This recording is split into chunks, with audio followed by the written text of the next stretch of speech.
This channel does not promote any violent, harmful, or illegal activities. All content provided by this channel is meant for an educational purpose only. Top quality और consistent performance के लिए सिर्फ silver pumps नाम याद रखना। পাখির চোখ 26 আজ সিপিএম ব্রিগেড রাজ্য কেন্দ্রীয় একাধিক জনবিরোধী নীতির অভিযোগে এই সমাবেশ।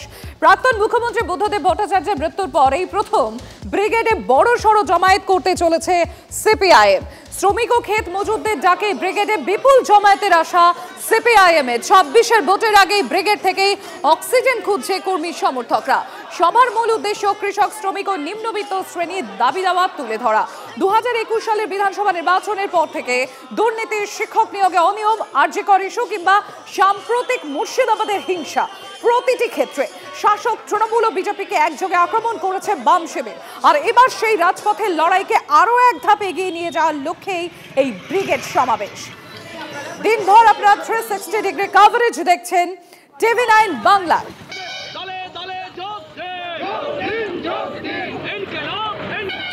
26-এর ভোটের আগে কি হবে কৌশল? লাল ব্রিগেড, পাখির চোখ, শ্রমজীবী ভোট ব্যাংক। মেগা কভারেজ দেখছেন আপনারা টিভি 9 বাংলায়। নতুন কি কোনো দিশা দিতে চলেছে এই লাল ব্রিগেড? সেদিকেই নজর। বিধানসভায় কাঁদবে কি তাহলে শূন্যের গেরো?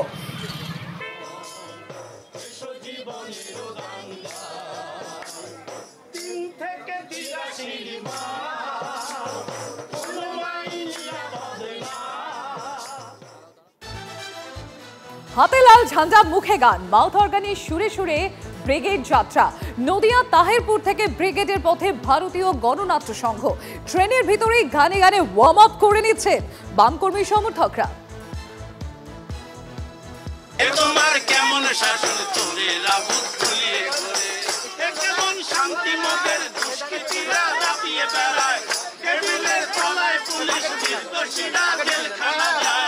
তোমার কেমন শাসন চোরে রাবুক ফুলিয়ে ঘরে, তোমার কেমন শাসন চোরে রাবুক ফুলিয়ে ঘরে, কেমন শান্তি মোদের দুষ্কৃতীরা দাপিয়ে বেড়ায়, টেবিলের তলায় পুলিশ নির্দোষীরা জেলখানা যায়। তোমার কেমন দুষ্কৃতীরা দাপিয়ে বেড়ায়, টেবিলের তলায় পুলিশ নির্দোষীরা জেলখানা যায়। তোমার কেমন নীতি দুর্নীতিতে রাজ্য বড়ে, তোমার কেমন নীতি দুর্নীতিতে রাজ্য বড়ে। রাজ্যে শূন্য হয়ে যাওয়া বামফ্রন্ট অর্থাৎ সিপিআইএম তাহেরপুর এখনো পর্যন্ত তাদের অক্ষুণ্ণ রেখেছে তাদের পৌরসভাটি। আর সেই তাহেরপুরের মানুষই আজ ব্রিগেডের উদ্দেশ্যে তারা বিভিন্নভাবে গান বা বিভিন্ন ধরনের প্রতিবাদ, এই প্রতিবাদের ভাষা নিয়েই তারা আজ কলকাতার ব্রিগেডের উদ্দেশ্যে ট্রেনে চড়ে রওনা দিচ্ছেন। নদিয়া থেকে একেবারে তুষার সাথে মধুকুণ্ড, টিভি 9 বাংলা। লাল ব্রিগেডের আজ দিনভর 360 কভারেজ দেখছেন, 360 ডিগ্রি কভারেজ দেখছেন টিভি 9 বাংলায়। আর ইতিমধ্যে ব্রিগেডের ছবিটাও আপনাদের সামনে তুলে ধরছি। বিভিন্ন জায়গা থেকে কর্মী সমর্থকরা তারা এসে পৌঁছেছেন লাল ব্রিগেড। আজ হাতে লাল ঝান্ডা, মুখে গান, কিন্তু ভোট বাক্সে কি এর প্রতিফলন পাওয়া যাবে? শুভজিৎ আমার সহকর্মী রয়েছেন, সরাসরি চলে যাবো শুভজিতের কাছে। শুভজিৎ, আবহ কি লাল ব্রিগেডে? আমরা অনুষ্ঠান শুরু করব। দেখো, ভোট বাক্সের প্রতিফলন পাওয়া যাবে কিনা সেটা সময় বলবে। তবে হ্যাঁ, এটা একটা চর্চার বিষয় যে বামেদের ব্রিগেডে ভিড় হয়। তারা ক্ষমতা হারানোর পর থেকেও যতবার ব্রিগেড করেছে, 16-তে, 19-এ, 21-এ কিংবা গত বছর লোকসভা নির্বাচনের আগে, ভোট বাক্সে তার কোনো প্রতিফলন হয়নি। জানি না এবার হবে কিনা। তবে একটা বিষয় একটু মাথায় রাখতে হবে, নির্বাচনের 1 বছর আগে এবছরের প্রথম বড় কর্মসূচি কিন্তু বামেরাই নিল, যারা বিধানসভায় শূন্য, এ রাজ্যে লোকসভা থেকে একজনও সাংসদ পাঠাতে পারেনি। আজকে দেখতে পাচ্ছ, এই ভিড়টা একটু দেখাই। এই মুহূর্তে প্রচুর মানুষ তারা একেবারে মঞ্চের সামনে ডি জোন, যেটা তার ঠিক বাইরে এসে জড়ো হয়েছেন। বিভিন্ন জায়গা থেকে এসেছেন, বিভিন্ন জেলা থেকে এসেছেন, সেটা উত্তরবঙ্গ হতে পারে, সেটা দক্ষিণবঙ্গ হতে পারে, বিভিন্ন জায়গা থেকে এসেছেন। একটু কথা বলি, মাখনকে একবার বলবো, কোথা থেকে এসেছেন? কোথা থেকে? বীরভূম থেকে। বীরভূম থেকে এসেছেন? কি কি করেন? আমরা এমনি চাষবাস করি। চাষবাস করেন? দিদি এগিয়ে আসুন না। কোথা থেকে এসেছেন? বীরভূম থেকে। বীরভূম থেকে কেন এত দূরে হঠাৎ কি করতে? আমাদের খেটে খাওয়া মানুষের লড়াই করে সমান অধিকার ছিনিয়ে নিতে আমরা এসেছি। অধিকার ছিনিয়ে নেওয়ার জন্য। দাদা কোথা থেকে? সোনামুখী, বাঁকুড়া থেকে। বাঁকুড়া থেকে? এই গরমের মধ্যে এখানে কলকাতা এত দূর? হ্যাঁ। কেন? এই পরিবর্তন চাই, পরিবর্তন। আর ভালো লাগে না একঘেয়েমি, অন্তত একটু পরিবর্তন। বলছেন এনারা পরিবর্তন চাই, আমরা আমাদের অধিকার ছিনিয়ে নিতে এসেছি, কিন্তু জানি না যে ভোট বাক্সের প্রতিফলন হবে কিনা। একবার মঞ্চের ছবিটা দেখায়, সাংস্কৃতিক অনুষ্ঠান মাখনকে দেখাতে বলবো। সবে শুরু হচ্ছে মাখন মঞ্চের ছবিটা, সাংস্কৃতিক অনুষ্ঠান সবে শুরু হচ্ছে, সাংস্কৃতিক অনুষ্ঠান হবে, তারপরেই কিন্তু একে একে বক্তারা বক্তব্য রাখতে শুরু করবেন। 6 জন বক্তা রয়েছে, পরিচিত মুখ, সেই অর্থে একমাত্র মোহাম্মদ সেলিম, বাকি যারা রয়েছেন তারা গণসংগঠনের নেতৃত্ব।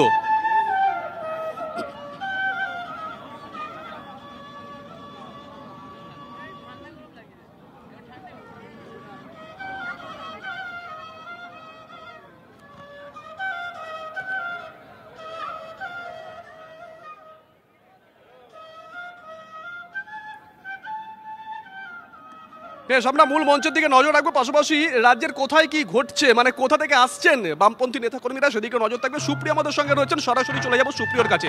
সুপ্রিয়। শুভজিৎ, দেখো, আজকের এই ব্রিগেড সমাবেশে যোগ দেওয়ার জন্য শহর কলকাতার উত্তর থেকে দক্ষিণ বিভিন্ন জায়গা থেকে মোট 7টি মিছিল, সবথেকে বড় মিছিল কিন্তু ব্রিগেড প্যারেড গ্রাউন্ডের উদ্দেশ্যে যাবে, এবং যার মধ্যে একটা বড় মিছিল যাবে এই শিয়ালদা স্টেশন চত্বর থেকে।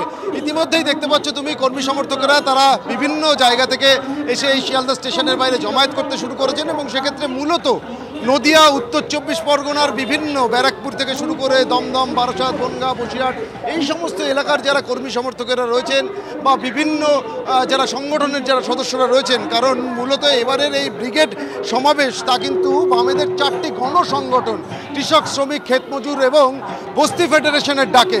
আর সেই সমাবেশে যোগ দিতেই কিন্তু এই সেন্ট্রাল মিছিল যেটা শিয়ালদা স্টেশন থেকে শুরু হবে তার প্রস্তুতি চলছে। আমার ক্যামেরা পার্সন গৌরবকে বলবো একটু এগিয়ে আসার জন্য।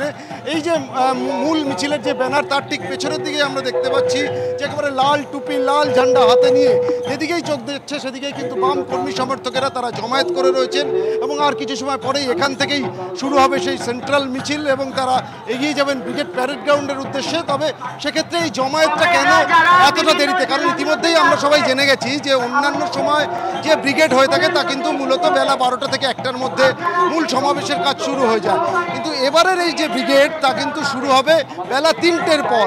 আর সেই জায়গা থেকে এই প্রখর রৌদ্র, সেই সব কিছুকে উপেক্ষা করেই কিন্তু বিভিন্ন জায়গা থেকে আসা কর্মী সমর্থকেরা তারা জমায়েত করছেন, এবং তারা একটু বেলা করেই জমায়েত করছেন, এবং দূর দূরান্ত থেকে যারা আসছেন তাদের আসার ক্ষেত্রে একটু সময় লাগছে। আমরা দেখতে পাচ্ছি একেবারে সামনের সারিতে মহিলা কর্মী সমর্থকেরা দাঁড়িয়ে রয়েছেন, তাদের কাছ থেকে একটু কথা বলে জানার চেষ্টা করি এবারের এই ব্রিগেডকে ঘিরে তাদের আবেগ বা উন্মাদনা কোন পর্যায়ে রয়েছে। ব্রিগেডে কত বছর ধরে আসছে? আমরা পলাশী স্টেশন থেকে আসছি। পলাশী স্টেশন থেকে। ব্রিগেডে কত বছর ধরে আসছে? অনেক দিন ধরে আসছি। এবারের ব্রিগেড কি একটু আলাদা মনে হচ্ছে? হ্যাঁ, আলাদা মনে হচ্ছে তো, এবার ভালো হবে, আরো ভালো হবে। অন্যান্য বছরের থেকে কি এবার জমায়েত আরো বেশি হবে? হ্যাঁ, অবশ্যই হবে, অবশ্যই হবে। আমি সেলিনা খাতুন, নদিয়া জেলা লাগাসিপাড়া থেকে আসছি। আমরা কৃষক, শ্রমিক, ক্ষেত মজুর, বস্তিবাসী, ছাত্র, যুব, মহিলা সহ সমস্ত ধর্মনিরপেক্ষ প্রগতিশীল মানুষের তাদের ন্যায্য দাবি, মানুষের নিরাপত্তা, মর্যাদা এবং কেন্দ্র এবং রাজ্য সরকার যে জনবিরোধী নীতি নিয়ে মানুষের ভবিষ্যৎ, মানুষের নিরাপত্তাকে একেবারে ধ্বংস করে দিতে উদ্যত, আমরা আজ ব্রিগেড সমাবেশে সকলে সমবেত হয়ে আমাদের দাবিতে সোচ্চার হয়ে এই যে অনৈতিক এবং আমাদের যে মহিলা কর্মী সমর্থকরা যারা রয়েছেন তাদের আবেগ এবং উন্মাদনা কতটা সেটাও তুমি বুঝতে পারছো। নদিয়া থেকে শুরু করে বিভিন্ন জায়গা থেকে আসা কর্মী সমর্থকরা, তবে শুধুমাত্র যে কেন্দ্র এবং রাজ্যের জনবিরোধী নীতি তা কিন্তু নয়, তার পাশাপাশি যেটা আমরা জানতে পারছি যে এবারের এই ব্রিগেড প্যারেড গ্রাউন্ড থেকে রাজ্য সরকারের বিভিন্ন দুর্নীতি থেকে শুরু করে 26,000 চাকরি বাতিল এবং মুর্শিদাবাদের যে অশান্তি, এই সমস্ত বিভিন্ন ইস্যুকে তুলে ধরেই কিন্তু মূলত বাম নেতৃবৃন্দ তারা সরব হবেন। তাদের সুপ্রিয় নজর থাকবে, নজর রাখো।